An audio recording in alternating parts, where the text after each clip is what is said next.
Over the course of the last 3 years, I have conducted about 450 interviews with respected experts and other people who know what they're talking about. They have explained to us the medical side of the corona pandemic, its eugenics background, and its intended genocidal consequences. They have explained to us that the economic destruction and the destruction of the global population's health are not side effects, but intended by Mr. Global. And they have explained to us the real goal of Mr. Global, population reduction and complete control over the survivors, whose exclusive function is to be at Mr. Global's disposal as slaves. Well, that is not going to happen because we are preventing it right now with everything we're doing, including and especially with the way we are connecting with each other in an ever closer manner and exchanging information. The most important takeaway from all these interviews, for me at least, is that by my estimate, 10% of what we're seeing is real danger, but 90% is just an omnipotence show. This show, in turn, is presented to us by Mr. Global as an illusion based on sophisticated psychological warfare and mass mind control perfected by the British Tavistock Institute and its offshoots in the United States. And, by the way, also with the help of special effects from Hollywood. This is pure psychological terrorism, just waiting to be exposed by us. That is why, for a few weeks now, I have been looking more closely at the significance of psychology in the context of this warfare, and have read a few books and scientific articles on the subject, from which I have produced a dossier. I will now publish this dossier with supporting documents in German and in English through a video. It will deal, among other things, with the artificial creation of isolation, confusion, loss of identity, and hysteria in a society, which thus becomes susceptible in a virtually tailor-made way to all forms of scaremongering. Not only the pandemic, but also the global warming scam, the energy and food crises artificially created by Mr. Global, but also the Ukraine crisis, as well as their latest scare, UFOs. A textbook example for this is the hysteria created in Germany after World War I, which was pushed and financed by Mr. Global on both sides, as a consequence of the suffocating Versailles Treaty and the Roaring Twenties with rampant prostitution, drug abuse, child trafficking, etc. Does this sound familiar?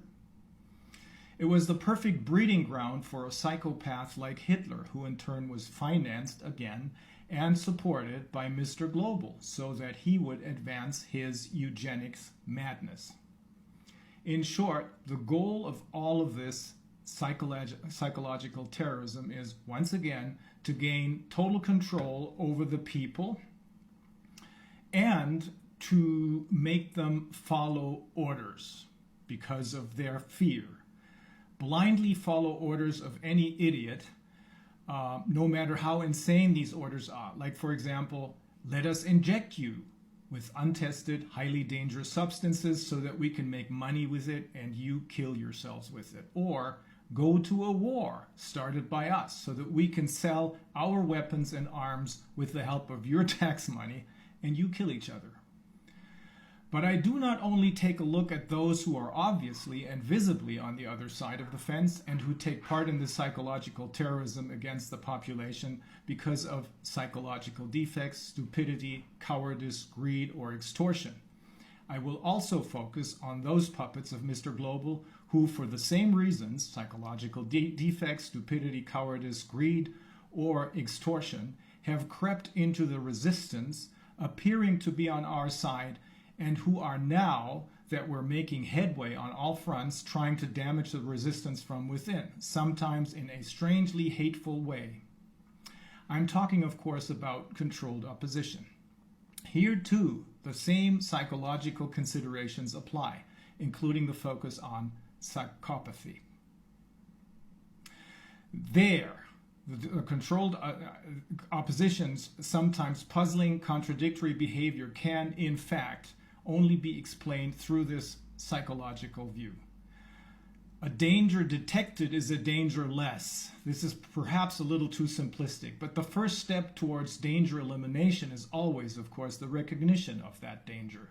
Through this approach, we will be able to see more than just the strangely cold, unsympathetic, and artificial people who are trying to appear human by sometimes clumsily, sometimes obviously using their rehearsed before a mirror human behavior.